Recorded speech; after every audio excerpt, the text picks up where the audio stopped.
हर हर महादेव दोस्तों, आप सभी को नाग पंचमी की बहुत सारी शुभकामनाएं। जैसा कि आप सबको पता है कि सावन का महीना चल रहा है और सावन के महीने में बहुत सारे जप तप व्रत आदि आते हैं। इसी में एक खास है नाग पंचमी। बहुत ही खास पर्व माना जाता है। भगवान शिव गले में नाग देवता को धारण कर रखे हैं। धार्मिक मान्यताओं के अनुसार नाग पंचमी के दिन नाग देवता की पूजा और उपासना की जाती है और नाग देवता की पूजा से इंसान की मृत्यु कभी भी सांप काटने की वजह से नहीं होती है। इसके अलावा बहुत ही शुभ फल की प्राप्ति होती है, बहुत ही ज़्यादा बेनिफिट होता है। इसके अलावा काल सर्प दोष यदि किसी के जीवन में लगा है तो वो भी समाप्त हो जाता है और भोले बाबा की असीम कृपा उस व्यक्ति पर बनी रहती है। तो इस बात का विशेष ध्यान रखें कि नाग पंचमी के दिन नाग देवताओं की पूजा अवश्य की जाती है। तो इसी सिलसिले में किन सामानों की आवश्यकता होगी वो मैं आप सबके साथ शेयर कर रही हूँ। तो सामग्री में सबसे पहले बात कर लेते हैं पुष्प की। तो सबसे पहले पुष्प मतलब जो भी पुष्प आपको मिल जाए, फूल में लाल सफ़ेद जो भी आपको फूल मिल जाए तो वो आप फूल जरूर रख लें। मेरे पास ये थोड़े से कैरी में थे तो ये मैंने तोड़ लिए हैं। इसके बाद समी पत्र, समी पत्र भगवान जी को जरूर चढ़ता है। कोशिश करें कि समी पत्र जरूर रख लें, क्योंकि देखिए नाग देवता की पूजा हो रही है तो साथ के साथ भोले बाबा की भी पूजा होगी। इस बात का विशेष ध्यान रखें। तो उन चीज़ों को भी इंक्लूड करें जो भगवान जी को अर्पित होती हैं। इसके बाद दुर्बा, गणपति जी को दुर्बा अवश्य जो है चढ़ाई जाती है, जरूर चढ़ाई जाती है, तो दुर्बा रख लें।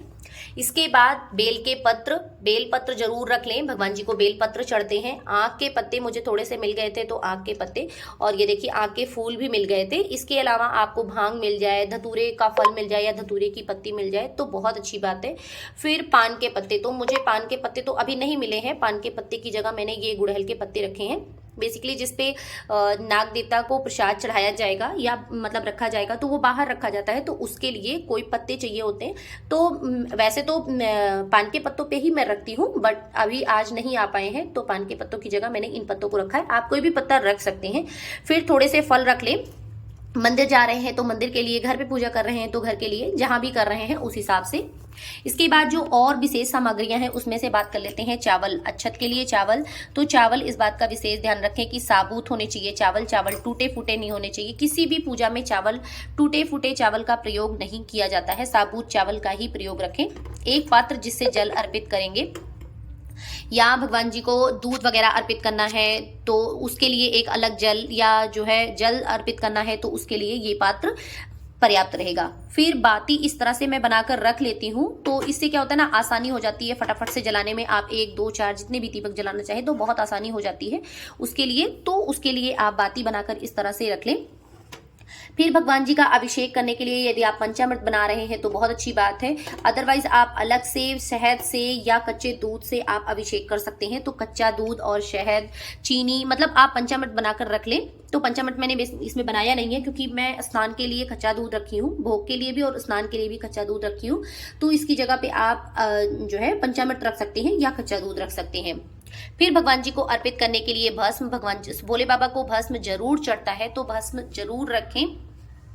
मैंने बस उचित सामग्री बताई है जो बहुत ही जरूरी होती है। इसके अलावा आप इसमें कुछ इंक्लूड करना चाहे तो आप कर सकते हैं। फिर अष्टगंध, सफेद चंदन, लाल चंदन इसमें मैंने रख लिया है अच्छे से भगवान जी के लिए। चंदन भगवान जी को सफेद चंदन जरूर चढ़ता है भोले बाबा को, और बाकी सारी पूजा के लिए लाल चंदन और अष्टगंध रख लिया है। इसके बाद इत्र, इत्र बहुत जरूरी होता है भगवान जी को अर्पित करने के लिए, और नाग देवता को भी इत्र अर्पित करने के लिए बहुत जरूरी होता है, क्योंकि कहते हैं ना कि नाग देवता को खुशबू बहुत पसंद है। तो इत्र जरूर रखें। ये एक इस तरह का स्प्रे वाला है, इसमें देखिए थोड़ा सा बचा है, ऑलमोस्ट खत्म हो चुका है।